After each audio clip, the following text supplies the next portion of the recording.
Vamos a orar. Señor, gracias te damos en este día porque tú eres bueno. Te damos toda la gloria, la alabanza, porque tú eres digno, digno de confianza, digno de toda adoración. Y como te veníamos adorando, Señor, con el corazón entregado a ti, Padre. Así también ahora queremos escuchar tu palabra, tu consejo, si es necesario, tu advertencia o reprimenda, Padre, para que tú nos sigas guiando, rectificando en todo camino de nuestra mente. En el nombre de Jesús. Amén. Bueno, hoy seguimos con la serie La vida de Abraham.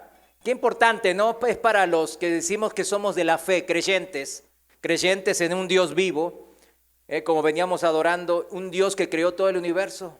A veces decimos, Él es mi Padre. ¿Usted se puede jactar de eso? Claro que sí.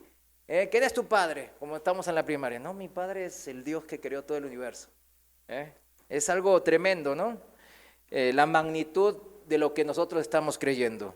Él es el Dios de Abraham, el Dios de Isaac y el Dios de Jacob. Y vamos a aprender, por eso, la vida de aquel que denominan el Padre de la fe. La fe, una fe que no es ciega, sino que es una fe con conocimiento de causa. La fe de Abraham. Por eso vamos a estudiar, seguimos con la serie La vida de Abraham. El tema 2 es dignos de recibir las promesas de Dios. Dignos de recibir las promesas de Dios. Y así fácilmente podemos decir que todo hijo de Dios es digno de recibir de las promesas de Dios. Y ciertamente lo estamos recibiendo. Muchas veces somos malagradecidos y no miramos lo recibido y vemos por lo no recibido. Y es ahí en donde pasa el problema. Sabemos bien claro de que el ser hijo de Dios ya por sí es digno. Él no nos ha llamado a ser esclavos, sino a ser libres. Libres en esta fe libertadora, en esta fe que nos hace libres y nos acerca a la verdad. Que hay sola una verdad, que es Cristo. A los 75 años, la historia de Abraham empezó en la Biblia, ¿no? En las Escrituras. 75 años, fíjese. Abraham emprendió ahí un camino de fe. Ya bien establecido, no era que él andaba sin hacer nada, sino él estaba bien establecido en la tierra de Ur de Caldea.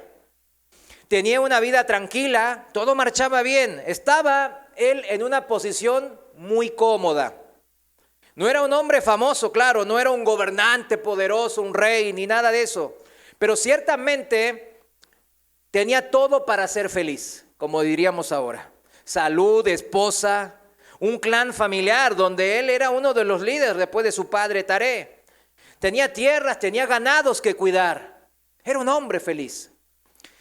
Como decimos nosotros ahora en la jerga popular, decimos que tenía la vida hecha o su vida estaba resuelta. Pero este hombre común y corriente que llevaba esta vida feliz, no necesitaba de nada más. Él estaba bien, claro, necesitaba de un hijo propio, ¿no? Pero en todo lo demás él estaba ya colmada en su confort. Este Abraham de repente un día es llamado por Dios. En Génesis 12:1 dice, vete de tu tierra, de tu parentela y de la casa de tu padre a la tierra que yo te mostraré. Y es importante ahí subrayar que es un verbo en donde le señala y le manda a Abraham que se vaya de la tierra. ¿A dónde? A una tierra en donde Dios le iba a mostrar a Abraham. ¿Participó Abraham de la elección de esta tierra? No. Él no tuvo ninguna injerencia. Solamente él recibió la promesa. Recibió el mandato para recibir la promesa. Abraham siguió la instrucción de Dios.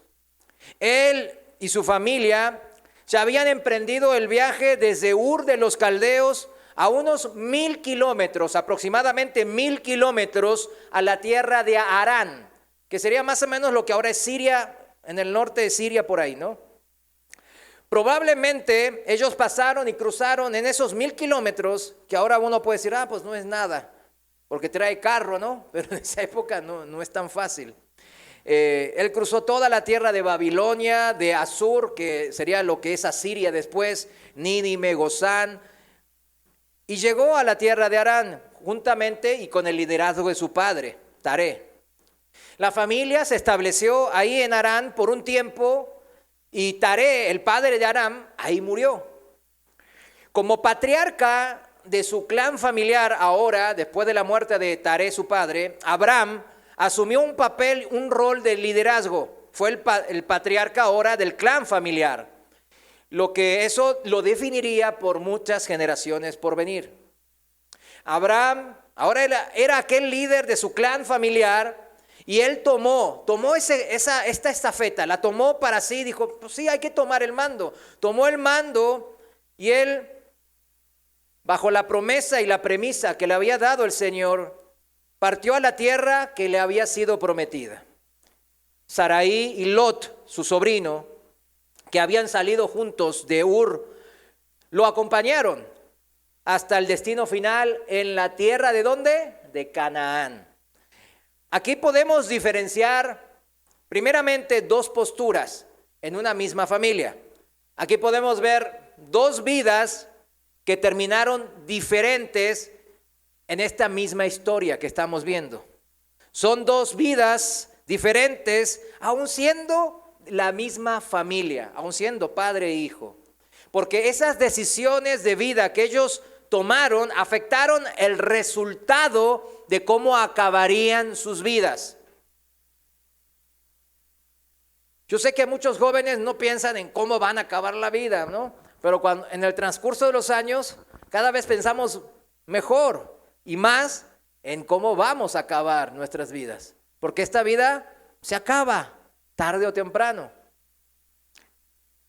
Uno de estos dos personajes en esta historia tuvo la determinación y otro no la tuvo. Estamos hablando claramente de la vida de Taré, el padre de Abraham, y el mismo Abraham. Los dos tenían el objetivo de ir a la tierra de Canaán, pero solo uno cumplió el objetivo. En el caso de Taré, ciertamente las escrituras no dicen nada respecto de que si fue un designio divino o no. No está escrito eso. Pero se puede inferir de cierta manera. La Biblia solo menciona la intención de Taré de ir de Ur de los Caldeos a las lejanas tierras de Canaán. Si me acompaña, vamos todos a Génesis capítulo 11, versículo 31 y 32. Génesis capítulo 11, versículo 31 y 32. Lo voy a leer en la Reina Valera 2015. Versículo 31, sígame aquí en la pantalla si no lo encontró todavía, dice así: Taré tomó a su hijo Abraham, a su nieto Lot, hijo de Harán. Harán era su otro hijo, tenía 3 hijos Taré, ¿no? A Sarai su nuera, o sea, mujer de su hijo Abraham, y salió con ellos de Ur de los Caldeos para ir a la tierra de Canaán. Aquí está bien claro, Taré salió con el objetivo de llegar ¿a dónde? A la tierra de Canaán. Y fueron hasta Harán y se establecieron ahí. ¿Se da cuenta cómo la Biblia nada es casual de lo que está escrito? Él llegó a medio camino. Versículo 32, Taré vivió 205 años y murió Taré en Harán. Algunos dirán, quisiera vivir 205 años. Yo no. Yo no quisiera vivir tantos años. Taré vivió 205 años, fíjese, o sea, tuvo el tiempo Taré de cumplir la encomienda, su propósito de ir hasta la tierra de Canaán. Claro que sí, había ya cruzado 1000 kilómetros y le quedaban nomás 400 y feria de kilómetros para llegar a la tierra de Canaán, al sur. Pero él murió después de 205 años. Algunos teólogos, o sea, los estudiosos de la Escritura, de la Biblia, establecen que el pacto de la promesa de bendecir a todas las familias de la tierra, esa era una promesa que, claro, ciertamente Abraham como leímos, recibe él en forma personal en Génesis 12:1. Pero ciertamente esta promesa viene de Génesis capítulo 3. Y viene de un linaje que la Biblia denomina la simiente de la mujer.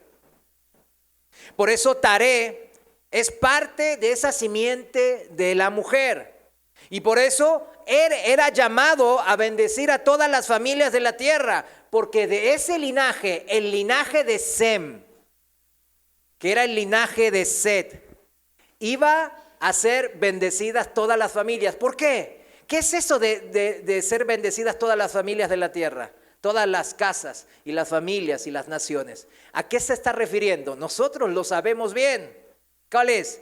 Es por donde venía el Mesías, el Salvador, el Redentor, el que iba a liberarnos de la esclavitud del pecado e iba a reconciliarnos una vez más con aquel Dios del huerto del Edén. Por eso Taré, padre de Abraham, recibe también, según estos eruditos de la Biblia, estos teólogos, el mandato de Dios de ir a Canaán, dicen ellos. Si vamos al relato bíblico post-diluvio, podemos encontrar ciertas pistas respecto a esto, y por eso yo creo que estos hermanos teólogos se respaldan. Vemos cómo Noé profetizó. Usted sabe que la bendición de un padre a un hijo es muy importante. ¿Cuántos saben eso? Es importante. Por eso los padres deben de imponer manos a sus hijos y bendecirlos en el nombre de Jesús. Eso con la autoridad que Dios nos dio. Madres también, me refiero a padres en madre y padre, ¿verdad? O sea, y la Biblia lo demuestra una y otra vez. Vamos todos ahí a Génesis capítulo 9, versículo desde el 25. Génesis 9, 25, lo voy a leer en la Reina Valera. Noé profetizó aquí sobre sus hijos, pero fue una situación incómoda. Todos conocemos más o menos la historia.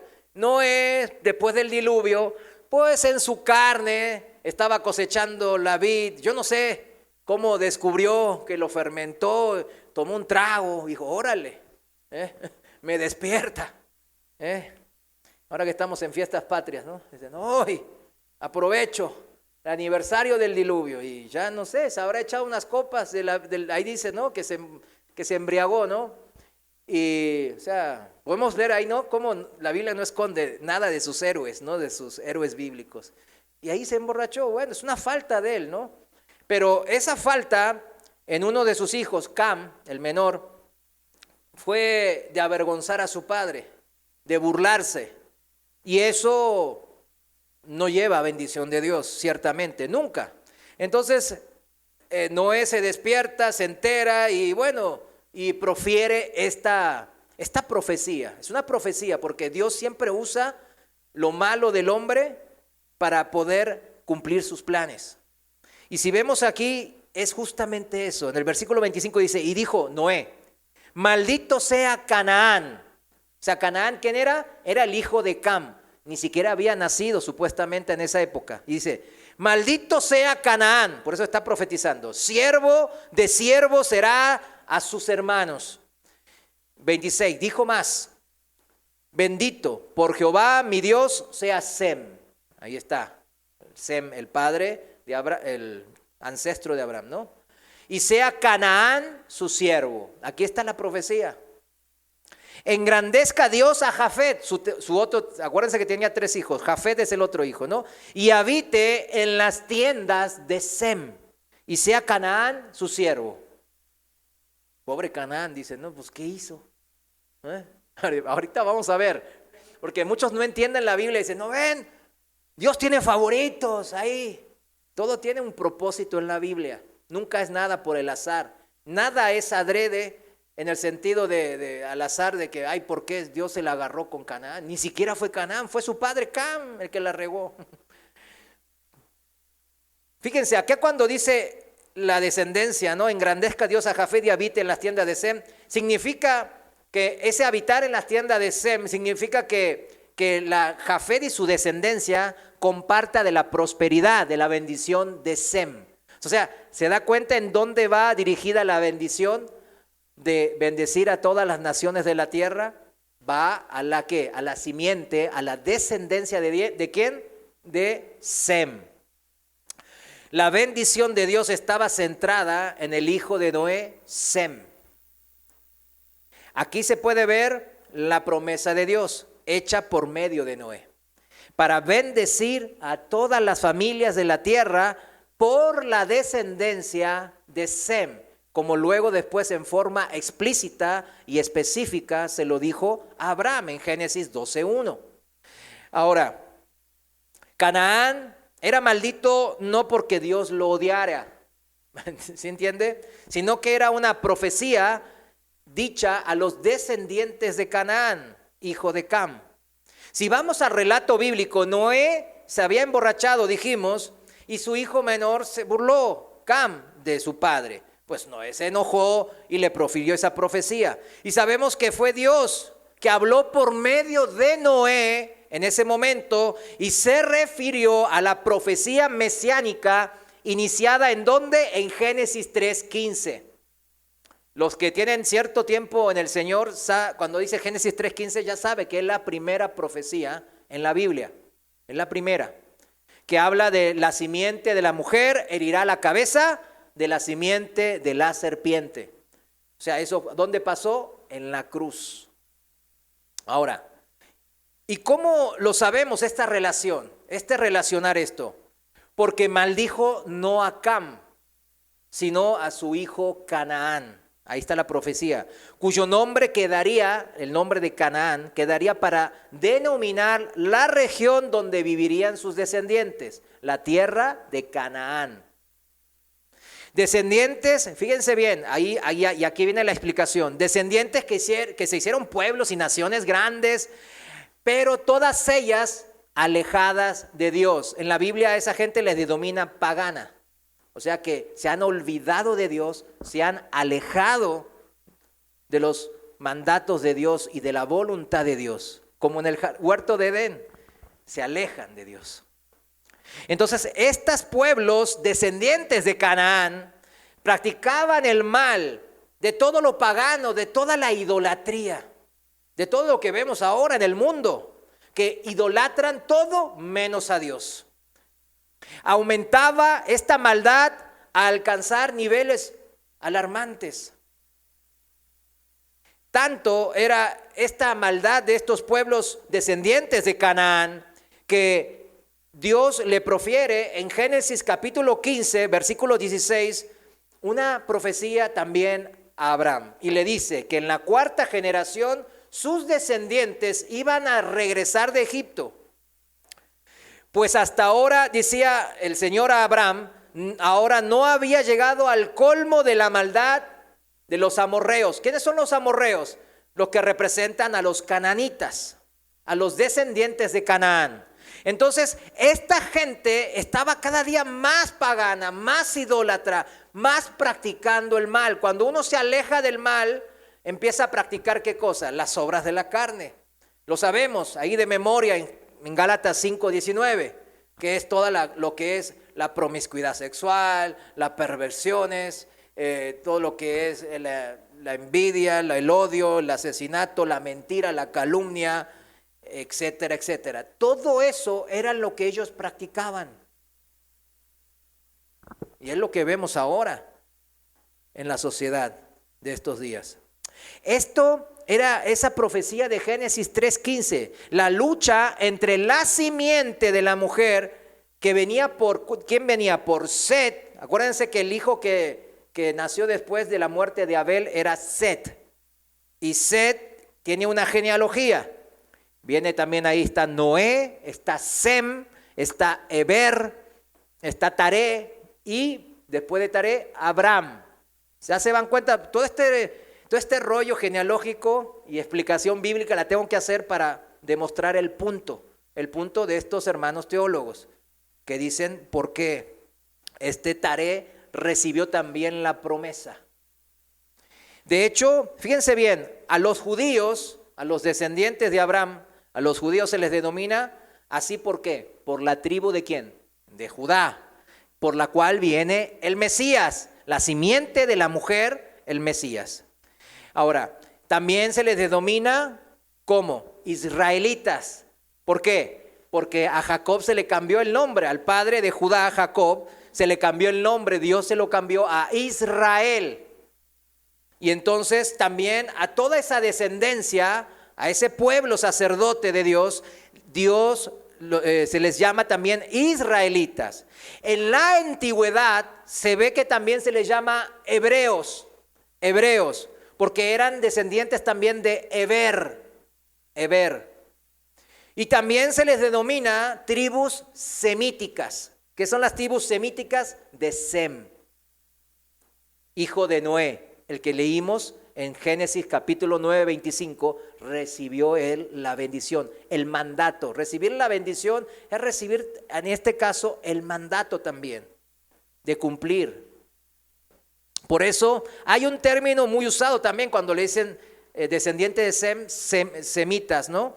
Por eso en el siglo pasado especialmente era muy popular decir antisemitas. ¿Sí recuerdan eso? Especialmente en la época posguerra, Segunda Guerra Mundial, en donde era todo el tema antisemítico, ¿no? O sea, los nazis eran antisemitas y todos los que odian a los judíos se les denomina como antisemita. ¿Por qué? Por justamente eran los descendientes de Sem. Y eso tiene una causa de por qué quedaron ese tipo de cuestiones semánticas en la jerga del vulgo que nosotros hablamos. ¿Por qué? Porque está hablando de una simiente de la mujer, tanto Sem, tanto Heber, tanto Taré, y ahí está el punto, y si después Abraham, su hijo, eran de la simiente de la mujer, los que llevaban la responsabilidad de bendecir a todas las familias del mundo, llevar el ministerio de la palabra de Dios, del Mesías. La simiente, que significa la descendencia de la mujer, que viene entonces, ya lo vimos, por Set, Noé, Sem, Heber, Taret, Abraham, versus, o sea, en contra de la simiente, la descendencia de la serpiente, que venía por Caín. Esa descendencia fue destruida en el diluvio, la descendencia de Caín. Aunque también aquí los teólogos dicen que prosiguió por medio de la mujer de Cam, que siguió ahí el linaje de Caín, o sea, la simiente de la serpiente. Eso dicen algunos teólogos, ¿no? Y se puede confirmar, dicen, con la presencia de los que llamamos gigantes entre los pueblos cananitas. ¿Recuerdan que entre el pueblo cananita había los descendientes de Anac, le decían, que eran los gigantes? Gente muy grande, alta, o sea, físicamente estamos hablando de 3 metros para arriba. De hecho, Og, cuando Israel quiere, antes de entrar a Canaán, pues se tiene que enfrentar al rey Og, que medía, su cama era de 4 metros y medio. Entonces, ¿él cuánto medía? Ni modo que medía 1,5 metros y se hacía una cama de 4 metros para sentirse grande. No, pues no. O sea, él medía ciertamente más de 3,5 metros para ajustar esa cama. O sea, imagínense una persona de esa magnitud, pero no solamente en altura, porque también eran gigantes en todo, no eran como los que sufren ¿cómo dicen? Gigantismo, que son lo más altos, pero andan todos así, que no pueden ni caminar. No, estos eran guerreros, eran campeones, le decían. Guerreros, campeones de los grandes, de los que se escribían las historias. ¿Vieron las historias paganas que hablan de Hércules y no sé quién y no sé cuánto? Y esas historias vienen de la Biblia anterior al diluvio. Y después posterior, como Nimrod. Eran grandes hombres, gigantes, que tenían una fuerza devastadora. Se los denomina en el hebreo Nefim o Nefilim. Entonces, eso se está para los que anotan en Génesis 6:4. Entonces, estos teólogos hermanos dicen que, pues sí, por ahí continuó la simiente de la serpiente de Caín, de la linaje de Caín, justamente por la mujer de Cam. Y se extendió a sus descendientes en Canaán y por eso ahí estaban los Nefilim. Es una teoría, ¿verdad? Lo cierto es que completamente fue destruida en el término físico, en el término jerárquico del clan, en clanes, en pueblos, con el diluvio, la simiente de la serpiente. Esa simiente de la serpiente, en esto sí podemos asegurar, siguió con la descendencia de Canaán. Ya sea, como dicen estos hermanos, que podía tener algo sanguíneo, vamos a decirlo así, o por el simple hecho de que ¿quiénes son la descendiente de las serpientes? Los que se rebelan ¿contra quién? Contra Dios. Y estos tenían que ser, mis hermanos, siempre la simiente de la serpiente. Cometen maldades y esas maldades no quedan exentas, están cometiéndose. Y en el Antiguo Testamento Dios siempre pedía juicio a la gente que continuamente hacía el mal. ¿Quién eran los encargados de ajusticiar eso? ¿Quién eran los encargados en el Antiguo Testamento? ¿A quién Dios les mandaba a realizar la justicia de Él en la tierra? Pues a los gobiernos, aunque no lo crean, ¿no? Porque está muy deteriorado eso, ¿no? No hay mucha justicia. Es parte del deterioro que Jesús dijo, que la maldad se iba a aumentar. Pero en el Antiguo Testamento vemos claramente cómo el Señor delega su autoridad de impartición de justicia en los gobiernos.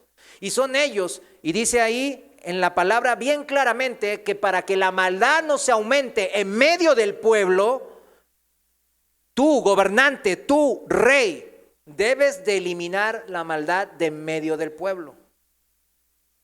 Así funciona la justicia.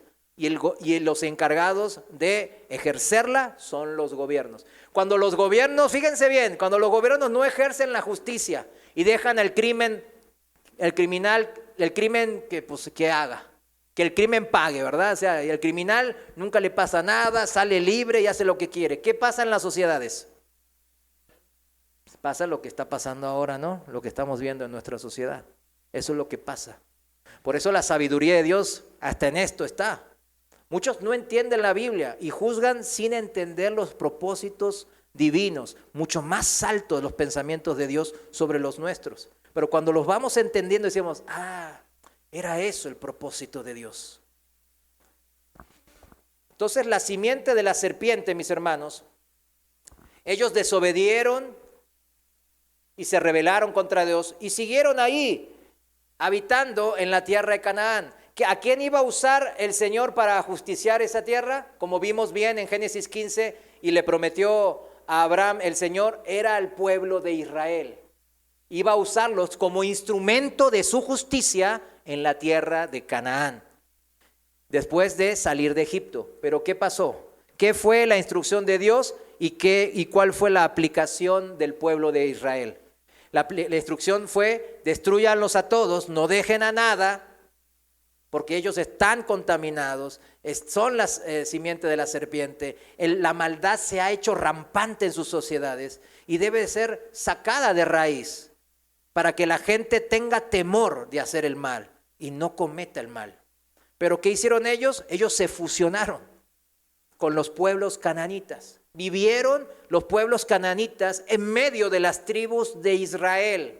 ¿Y qué produce cuando el pueblo de Dios se mezcla con los que son incrédulos, con los que son paganos? ¿Qué produce eso siempre? Produce contaminación. ¿De quién? Del pueblo de Dios. Los paganos siguen paganos, ¿verdad? Siguen en las suyas. El que se contamina, el que se desvía y el que se aleja de Dios siempre es el pueblo de Dios. Por eso siempre el consejo de Dios es: aléjate y no te unas en yugo desigual. Siempre el consejo de Dios es ese. La simiente, no perdamos el hilo del asunto. Israel llegó y no cumplió. Cuando después, 400 años después de Abraham, fueron a la tierra de Canaán, Dios les permitió entrar en ella, pero ellos no cumplieron el mandato de Dios, dejando la simiente de la serpiente ahí en medio de ellos. Y produjo todo lo que después vemos en los libros históricos del Antiguo Testamento, en Samuel, en Reyes, en Crónicas y en los profetas. ¿Qué vemos? La decadencia del pueblo de Dios, hasta ser deportados, destruidos. La simiente de la mujer por la que el Mesías Salvador vendría y llegaría a través de la descendencia de Sem, de Taré y del padre Abraham, era ese linaje que Dios quería guardar y Dios quería bendecir. Por eso no estaría, mis hermanos, descabellado pensar como estos teólogos que dicen que Taré sí ciertamente había recibido el encargo de Dios desde Set, Sem, Eber y Taré y Abraham. Ciertamente ellos lo recibieron, aunque no aparezca escrito en las escrituras, de ir a la tierra de Canaán. Pero ¿qué pasó con Taré? Y ahí viene la pregunta, pues ¿qué pasó con Taré? Si él también recibió un mandato que viene por el linaje de la simiente de la mujer, por la profecía de Génesis 3:15. Entonces, ¿qué pasó con Taré? Porque seguramente el Señor fue enfático, fue directo, como lo vemos que lo fue con Abraham. ¿Qué pasó entonces? Haya o no recibido el encargo divino de ir a la tierra de Canaán, mis hermanos, dejándolo en un segundo plano, la Biblia sí dice que era su propósito, era el propósito de Taré, pero no lo logró, no lo cumplió. Ciertamente, fíjense, la tierra de Harán era un lugar próspero. Eso después lo podemos ver bien claro en la familia de Rebeca y de Labán, cuando después se casó Isaac, el hijo de Abraham. Lo mandó a la tierra de allá para que se casara con gente de su familia y no con gente cananita, gente pagana. Abraham sí entendía que no había que mezclar. Entonces, cuando llegaron ahí, la familia del hermano de Abraham vivía de manera bien. Entonces era una tierra próspera, quizás no el mejor de los lugares, pero un lugar donde se podía vivir tranquilamente, donde no había escasez de ninguna cosa y se podía vivir sin mayores contratiempos. Esta fue la causa principal. Chéquelo bien, ¿qué fue la causa principal de que Taré no cumplió el llegar a la tierra de Canaán? Fue esta tierra que era próspera. El padre de Abraham, Taré, no logró el objetivo que tenía de llegar a la tierra de Canaán justamente por esta prosperidad. Y es llegando, entendamos bien esto, porque es importante llegar a la tierra de Canaán. Porque es llegando a la tierra de Canaán que ¿qué cosa se recibe? La promesa de Dios. ¿Dónde recibió Abraham la promesa? En la tierra, cuando llegó en la tierra de Canaán. No la recibió antes. Abraham, cuando estaba en la tierra de Ur y después en la tierra de Harán, ahí él recibió el mandato. Vete para allá. Abraham pudo haber pensado, ciertamente, ¿qué hay allá que aquí no haya? Yo estoy bien. Soy una persona feliz aquí, ya estoy establecido, la gente me conoce, tengo buena fama aquí, tengo un nombre, soy un hombre honorable aquí. Seguramente incluso por ahí era parte de los jueces de esa tierra. Pero el Señor le dijo, ya deja tu parentela, deja ahí todo lo que, tus cargos, lo que sea, y vete con los tuyos y tus cosas a la tierra de Canaán. Cuando Abraham recibió ese encargo, Abraham ciertamente le creyó a Dios. Si Dios me lo dice, es porque Dios quiere algo de mí. Y Dios me ama, Dios me quiere bendecir. Entonces, ¿qué hizo él? Fue a la tierra de Canaán. Esto que acabamos de explicar parecerá, pues sí, pues él es Abraham, el padre de la fe. Por eso es fácil. Pero usted póngalo y aplíquelo a su vida. ¿Cuántas veces el Señor le ha dicho, no hagas eso, haz eso, no te cases con ese, no salgas a la fiesta con tus amigos del mundo para allá, te va a ir mal? Y después estamos arrepintiéndonos. ¿Cuántas veces no le hacemos caso al Señor y no cumplimos de llegar a la tierra que nos ha encargado llegar? Algunos quizás ni siquiera saben en dónde quiere el Señor que esté parado en esta vida. Pero téngalo por cierto esto, El Señor sabe en dónde quiere que usted y yo estemos parados en esta vida. Él no tiene la menor duda. El que duda somos nosotros. Y eso es, como dijimos en la última y en la primera enseñanza de la vida de Abraham, es por la incredulidad, mis hermanos. Porque no le creemos a Dios. Y eso es lo triste. Fue Abraham al final el que cumplió lo que su padre Taré no pudo cumplir. ¿Qué significado tiene esto, mis hermanos? Que es necesario obedecer a Dios totalmente, en todo. No alcanza con obedecerle a medias. No alcanza. Jamás, subrayo, jamás es suficiente para Dios la obediencia a un 99.9%. Así es. Dios es Dios y Él sí merece toda nuestra obediencia. Él es digno de recibir nuestra completa y absoluta obediencia. Yo sé que los que acaban de escuchar esto, aquí, todos los que estamos aquí, esto a algunos les puede sonar muy escandaloso. ¿A poco? Porque ahora el evangelio se ha diluido mucho. El evangelio está bien diluido, mezclado con música del mundo, con muchas doctrinas de hombres, que sabemos que las doctrinas de hombres tienen su origen no en Dios, sino en el demonio. Y por eso nos cuesta mucho, a mí me costaba muchísimo este tipo de aseveraciones. Me costaba muchísimo, pues si yo te obedezco el 80%, ya por el 20%, si tú dices que eres un Dios bueno, un Dios amoroso, ¿y por qué? Pues, ¿qué tiene el 20, el 10, el 1%? ¿Qué tiene el 0.1%? Pero Dios siempre nos llama a la santidad, y ya lo vimos lo que es la santidad, es la perfección en Dios. Es aspirar, no es poder lograrlo, claro que no, pues estamos todavía en este cuerpo, pero es aspirar a eso, es querer obedecer al 100%.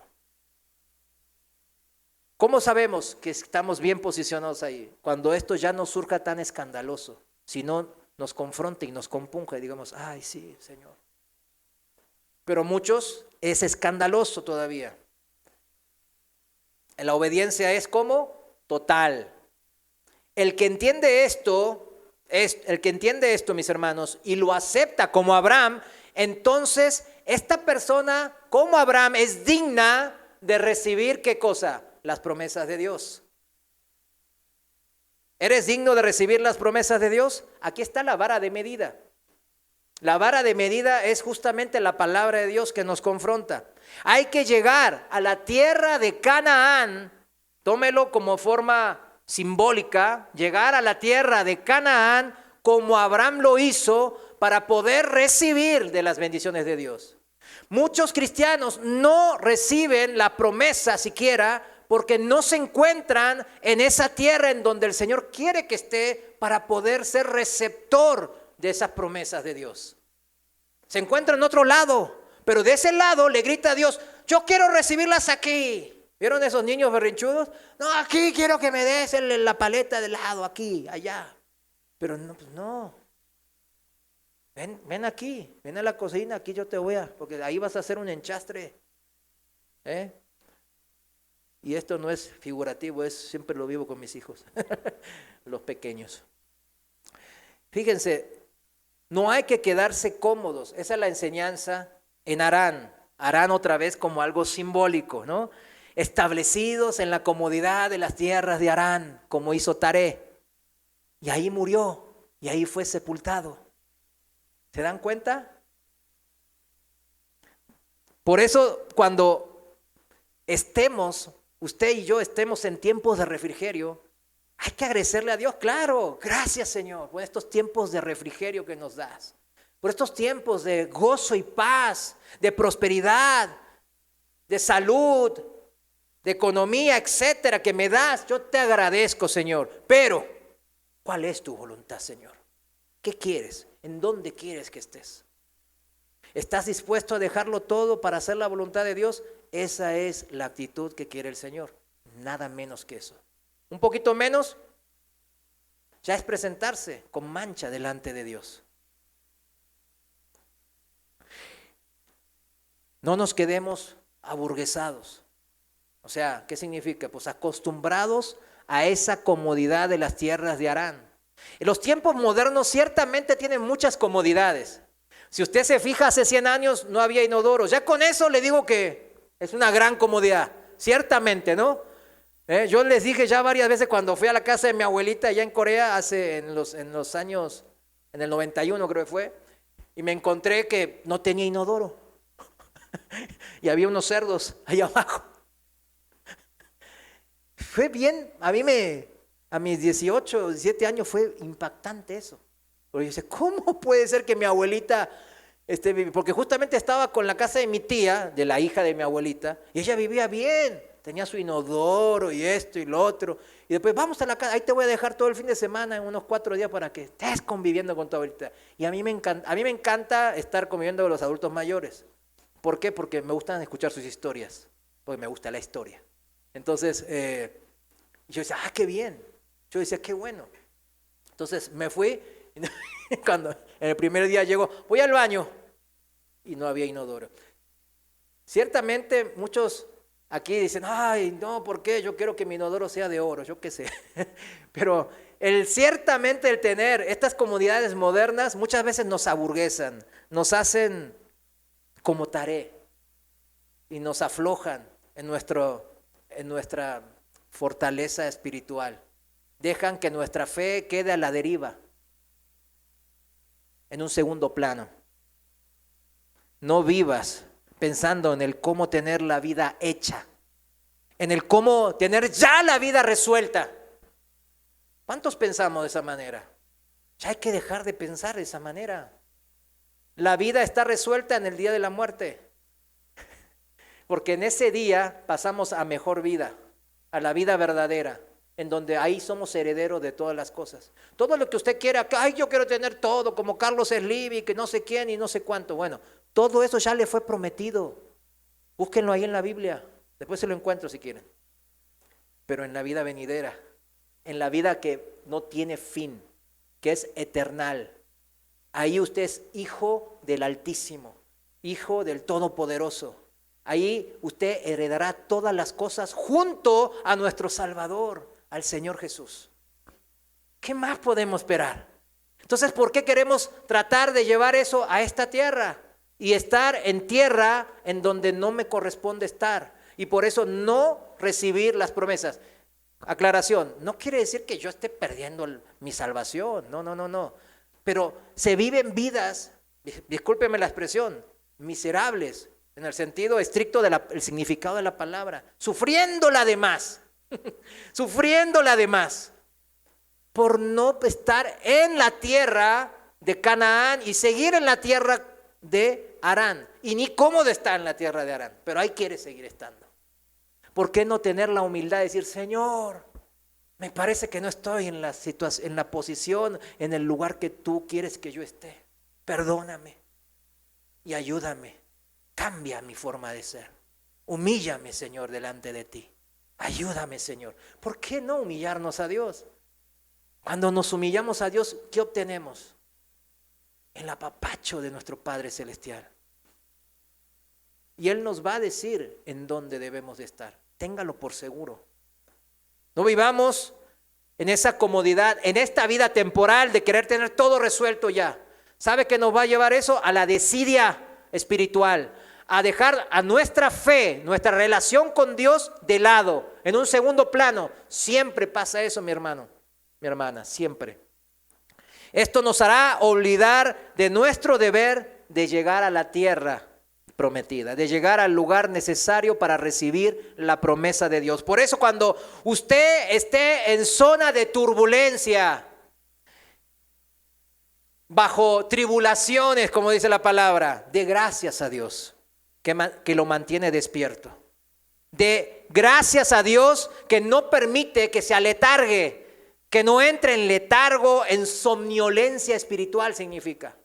¿Vieron cuando uno está ahí como que tiene mucho sueño y aunque quiere estar como algunos ahora? Bueno, está, ay, Señor, bueno, igual, Las tribulaciones y los problemas de esta vida, la Biblia los dice que son momentáneos. O sea, ¿qué significa que es momentáneo? Que tiene un fin, aunque sea en la muerte. ¿Sí entiende? ¿Sabe lo que es muerte, no? La muerte es la separación de mi cuerpo físico con mi alma y mi espíritu. Eso es todo. Y mi alma y mi espíritu van a la eternidad. ¿Con quién? Cerca de Dios. Si soy hijo de Dios, puedo entrar a su casa, o lejos de Dios. Lo denominan infierno eso, estar lejos de Dios. ¿Por qué? Porque está lejos de Dios, está fuera de la casa del Padre, porque no es hijo de Dios. En esta vida no lo buscaba, entonces pues ahí lo manda Dios, de acuerdo a su propia pensamiento y concupiscencia. Bueno, nunca me buscabas, pues ahí estás. En la eternidad te toca afuera de mi casa, porque no eres mi hijo. Demos gracias a Dios que nos mantiene activos, orando, humillados ante Él, en el temor de Dios, cuando andamos en esa zona de turbulencias. La Biblia nos dice, dad gracias en todo momento.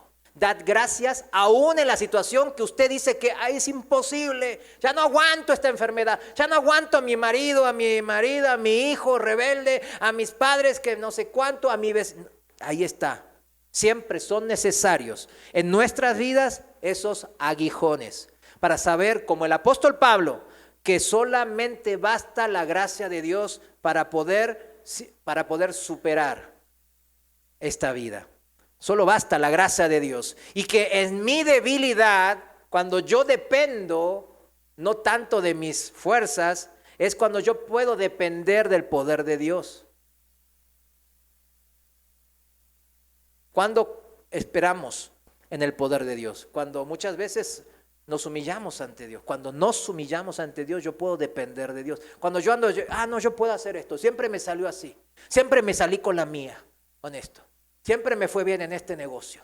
Siempre fui un buen empleado. Siempre me pagaron bien. Siempre tuve salud y pude ejercer un trabajo y alimentar a mi familia. Sí. Por la gracia de Dios está usted ahí parado. Por la gracia de Dios.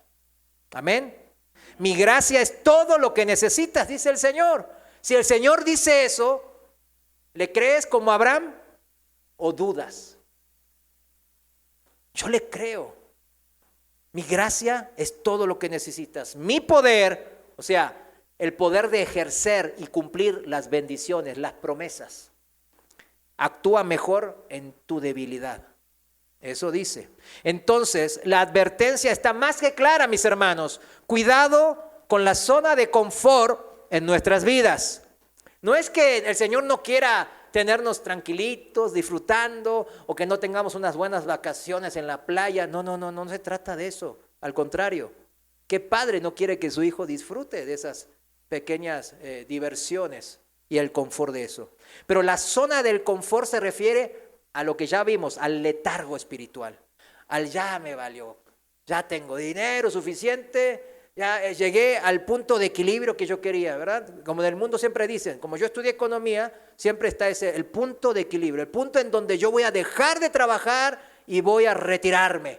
Y todos tienen ese punto de equilibrio. Y me acuerdo cuando estábamos en la universidad, solíamos hablar de eso y decíamos, ¿cuál es tu punto? Yo $1 millón, yo $100 millones, decía un amigo judío que tenía. Qué casualidad, ¿no? Ellos tienen bien alta y ciertamente sí lo habrá llegado porque le fue muy bien económicamente. Cuando pensemos, mis hermanos, que todo anda sobre ruedas, que ya me realicé, que ya llegué a ese punto de equilibrio que yo decía en donde yo me voy a retirar, téngalo por seguro que llega la enfermedad, llega el problema, llega el hijo con vicios y nos saca de esa zona de confort. Siempre. Nosotros como hijos de Dios por eso debemos de aprender a vivir y por fe, no por vista. Siempre estar agradecidos en la zona de confort, pero no aletargados. Y esperando en confianza en las promesas de Dios en la zona de tribulación. En la palabra de Dios hay una advertencia para aquellos que piensan de esa manera, que se les hace fácil. En Santiago capítulo 4, versículo 13, Dice en la Reina Valera contemporánea, Santiago 4:13, ahora escuchen con cuidado, escuchemos con cuidado.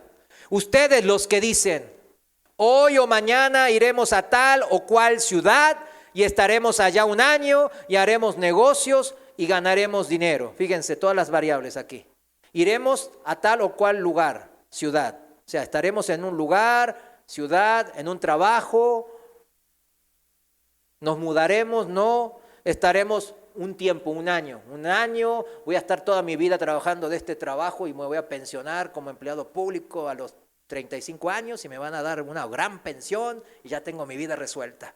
O sea, ya vieron todas las decisiones, haremos negocios, la manera en cómo lo voy a hacer según mis propios esfuerzos y la ganancia, el rédito de todo, el usufructo de mi esfuerzo. Ganaremos mucho dinero y vida resuelta y terminado y en la playa en el Caribe todos los años. 14. Escuchen con cuidado, dijo, ¿no? Si ni siquiera saben cómo será el día de mañana. ¿Cuántos saben cómo les va a ir mañana? Nadie. Claro, todos tenemos una rutina planeada. Hay rutinas buenas y malas. Pero la rutina buena es ser un planeador, claro, sí. Pero ¿sabemos realmente si se va a cumplir eso que pensamos que vamos a hacer rutinariamente? No. Si se va a cumplir o no, no sabemos. ¿Y qué es la vida de ustedes? Dice el Señor, sarcásticamente, señalándonos. Imagínense el Señor señalándonos con el dedo. ¿Qué es tu vida, hombre? Es como la neblina, que en un momento aparece y luego ¿qué? Se evapora. Vieron la neblina ahorita, bueno, hace mucho que no andamos en el campo, pero en el campo está la neblina y de repente ahí está, en la mañana temprano, para los que se despiertan temprano, y de repente no está. Para los que nunca se despiertan temprano, pues nunca la va a ver, así que despiértese temprano. No quedemos muertos, mis hermanos, como Taré, en nuestra desidia, en nuestro confort de Harán. No seamos arrogantes en pensar que nuestro propósito en esta vida es nomás buscar este confort y disfrutarlo. Nomás está eso en mi cabeza. ¿Y usted piensa que el Señor se agrada de eso? Si el Señor es lo que está viéndonos, nos ve en nuestro interior. Somos un libro abierto en nuestro corazón y mente y nos está viendo. Claro que no se agrada de eso. Nuestro propósito de vida debe de buscar ¿qué cosa? De estar en la tierra de Canaán, que simboliza la voluntad de Dios, donde quiere Dios que yo esté. Ahí debo estar yo. Por eso continúa afirmando el apóstol Santiago, ahí en su libro, en el versículo 15, dice, lo que deben decir es que si el Señor quiere, o sea, Santiago lo sabía bien, si el Señor quiere, si Dios quiere, viviremos y haremos esto o aquello. Y si Dios quiere que vayas a tal lugar o hagas tal cosa o cual cosa, pero te resulta contraproducente en tu razonamiento, en tus argumentos, ¿qué vas a hacer? Que piensas que no te conviene. No, eso no me conviene, hombre. No, eso no me conviene. Eso me va a traer mucho sufrimiento. ¿Se imagina si Pablo le hubiese echado para atrás? Bueno, Pablo ahora, Pablo bien contento, ya soy nueva criatura en Cristo, amén, y estaba bien contento. Después, bueno, ahora te vas a ir allá, y en la primera que lo apedrearon, no. Si es esto, no, renuncio. El llamamiento es irrevocable. Ayer lo estamos haciendo en el discipulado. ¿Cómo es el llamamiento? Ni modo, Pablo, ¿te quedó el saco? Póntelo. Tu llamamiento era ser apóstol, y el mayor sirve a los menores. Y vas a tener que ir por todos lados durante décadas sufriéndola, mi hermanito. Y vas a sufrirla. Y te van a apedrear. Y te van a dar hasta con la cubeta, como dicen ahora aquí. Y Pablo se puso el traje. Y le entró. ¿Qué piensa usted hacer? ¿Qué deberías de hacer, hermano, hermana? Pues está ahora en usted, en ti, mi joven, también, decidir cuál ejemplo va a seguir, el de Taré o el de Abraham. Ahora bien, digamos que usted decidió seguir hasta la tierra de Canaán. Usted lo siguió, ahí medio así como desganado. Ay, pero ¿por qué? Yo estaba bien allá y ahora me traen acá y por eso ahora la ando sufriendo y acomodándome. ¿Alcanzará con eso? Pues claro que ya le di la pista, ¿no? Que no. Y alguno aquí dice, ya está en esto. Hasta el hermano salió con esto, pero qué exigente es Dios. Dios es exigente porque Él sabe lo que nos conviene, mis hermanos. Y es correcto, mis hermanos, no alcanza. Pero uno podría decir, pero Abraham recibió la promesa al llegar a Canaán. ¿Cómo que no alcanza ahora? ¿Por qué ahora sales con eso, hermano? Sí, Abraham recibió la promesa apenas llegando a Canaán. Ahí está en Génesis 12, bueno. Pero no así Lot. La simiente de la mujer, el Mesías Salvador, no puede venir de dos linajes, eso estamos claros. O viene del linaje de Abraham o continúa por Lot. Y eso es cierto. Pero siempre no es casual. No hay una razón de ser en este caso de por qué fue Abraham el elegido. Y no fue porque él era el primogénito de Taré, el mayor. No es por eso. En la Biblia usted sabe que hay muchos casos donde Dios elige al menor. Pues así rápido, José, ¿no? Era el menor ¿de quién? De sus dos hermanos.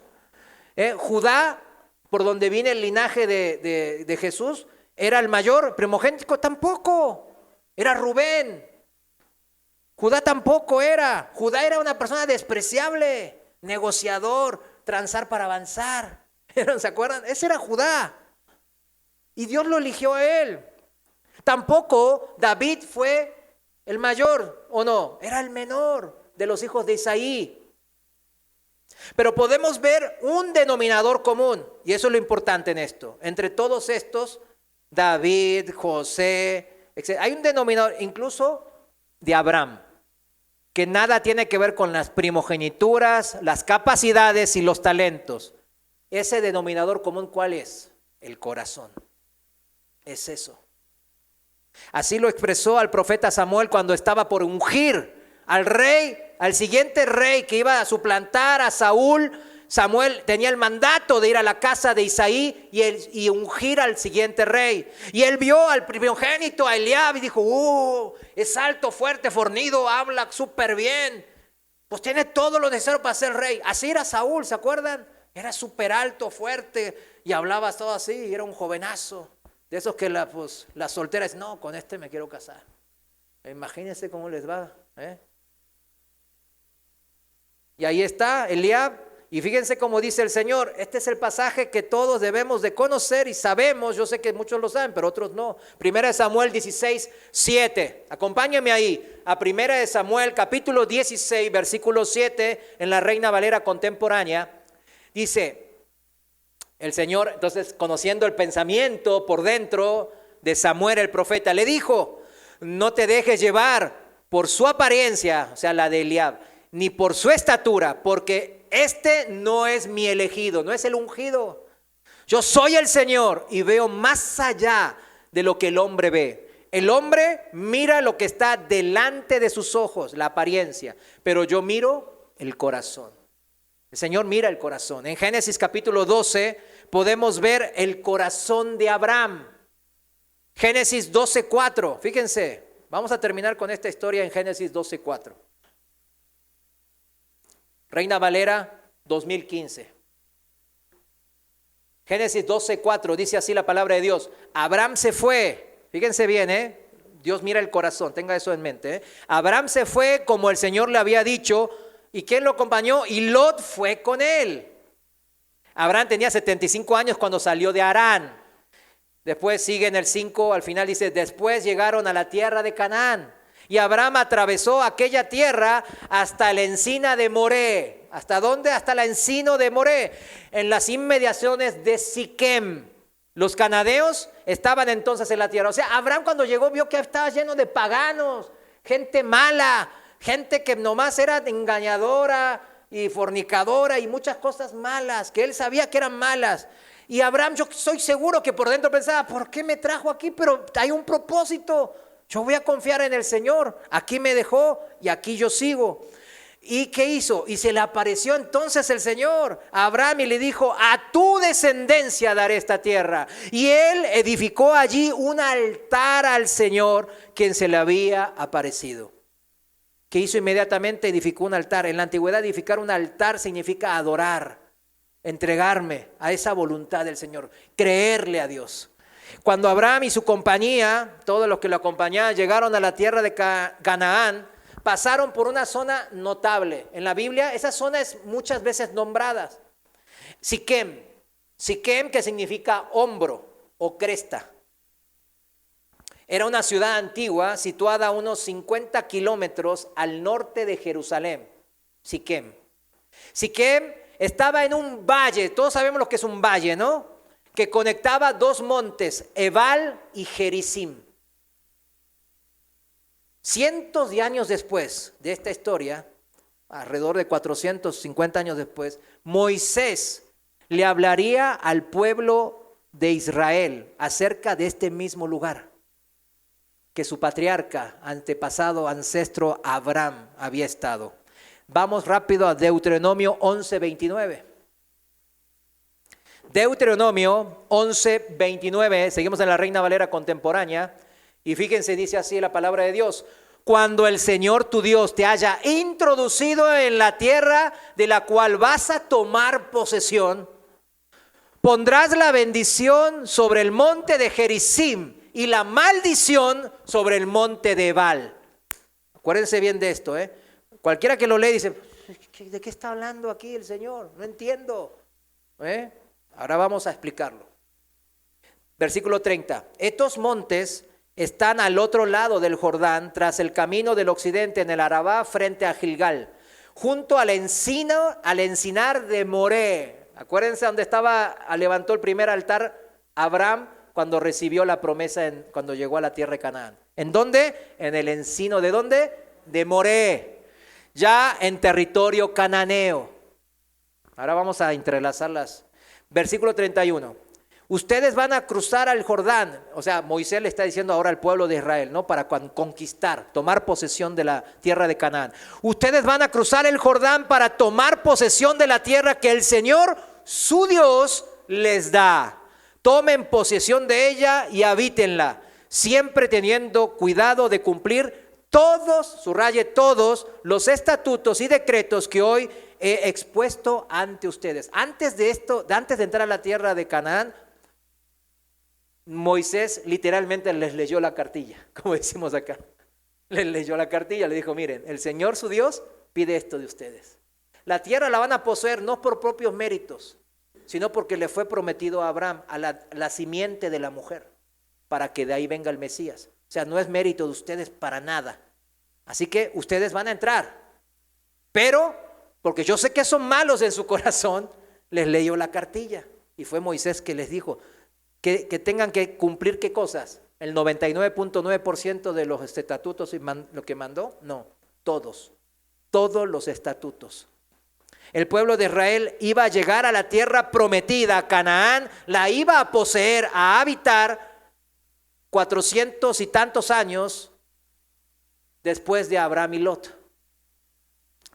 Versículo 20 dice, pondrás la bendición sobre el monte de Gerizim y la maldición sobre el monte de Ebal. En ese mismo lugar, mis hermanos, ¿se dan cuenta? En el valle de Siquem había bendición y ¿qué cosa? Y maldición. En el mismo lugar que representaban los montes. Siempre los montes tienen un significado espiritual, simbólico. Ahora, no hagamos como los samaritanos. No hagamos como los samaritanos. Ese pueblo que se mezcló con la gente pagana y por eso después fueron despreciados por los judíos. Pero no hagamos como ellos. Recordemos la historia de la mujer samaritana. Todos recuerdan en Juan capítulo 4 la historia de la mujer samaritana. Ella, ¿qué le dijo a Jesús? Ustedes adoran en Jerusalén, pero nuestros antepasados adoramos en el gran monte de Gerizim. ¿Por qué dijo eso? Ahora ustedes lo saben. Citaba, ¿qué cosa? Deuteronomio, capítulo 11, versículo 29. Porque ellos se lo tomaron literal. Y hay cosas en la Biblia que tienen un significado, muchas cosas tienen un significado espiritual, que trasciende el significado literal. ¿Sí lo entiende? ¿Sí me va siguiendo este hilo? Ahora, para ver el contexto bien, ¿qué significa entonces que el monte que dijimos de Gerizim era bendición y el monte de Ebal era maldición. Está la respuesta en el contexto previo. Vamos ahí en en Deuteronomio 11, versículos 27 y 28. Ahí está el significado del simbolismo de estos dos montes, Gerizim y Ebal.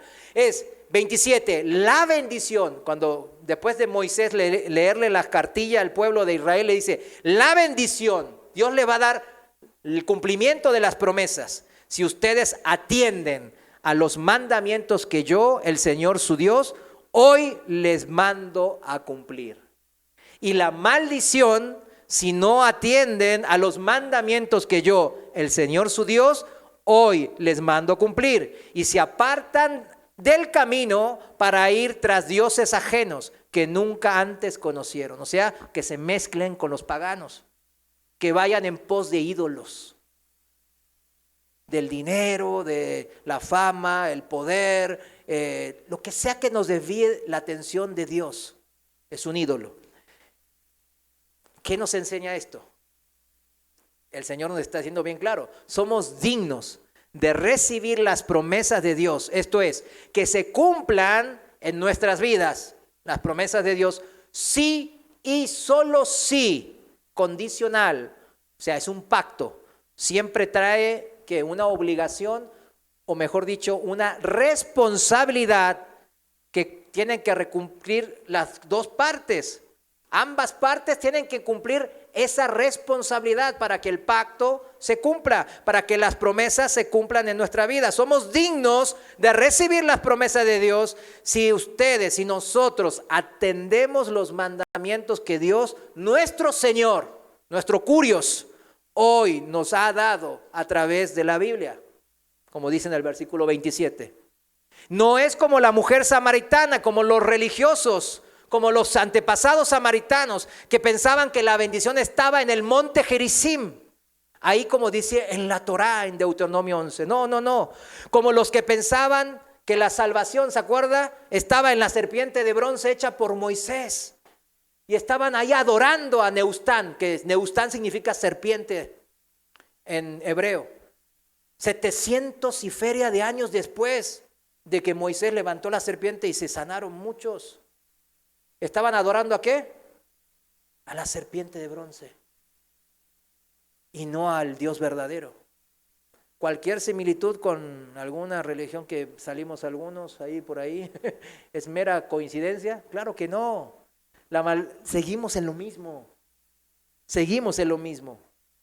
Somos dignos de recibir las promesas de Dios si atendemos los mandamientos de Dios que hoy el Señor nos está dando. Estatutos y ordenanzas, y con esto cierro, que no se pueden cumplir, que no los puedo cumplir si mi corazón no es conforme al de Dios. Si mi corazón no se humilla primero ante Dios. No se pueden cumplir los mandamientos de Dios por mis propias fuerzas, como los religiosos intentan hacer. Eso dice la palabra, que cuando yo intento cumplir los mandamientos de Dios es porque los mandamientos me tienen que justificar. Y nadie hay perfecto para poder cumplir todos los mandamientos a la perfección. Por eso necesitamos de la simiente de la mujer. Por eso necesitamos de Cristo Jesús, el Salvador. Por medio de la gracia del Dios fuimos justificados creyendo en esta simiente de la mujer redentora, mis hermanos. Y es cuando mi corazón es sensible a la palabra de Dios, que cuando yo puedo empezar a estar cumpliendo los estatutos y ordenanzas que nos manda el Señor en la Biblia. Y somos entonces dignos de recibir las promesas de Dios. Solo se puede cumplir, mis hermanos, estas promesas en nuestras vidas cuando yo entiendo quién es Dios y cuál es su propósito en mi vida. Su plan de redención a través de la simiente de la mujer Jesucristo, que se cumpla en mi vida. El pueblo de Dios, dice la palabra, que siempre es destruido. Siempre es destruido, ¿por qué cosa? Porque no conocemos bien a Dios. No sabemos de su persona. No sabemos de su carácter, de cómo es el Señor. Cuáles son sus propósitos ¿Y cuáles son sus promesas? Por eso tampoco sabemos en dónde quiere que estemos, en qué tierra, cuál es la tierra de Canaán que quieres que esté, Señor. No lo sabemos. La premisa inversa, mis hermanos, a esta profecía de Oseas, está en Oseas 4:6, ¿no? Que mi pueblo muere por falta de conocimiento de Dios.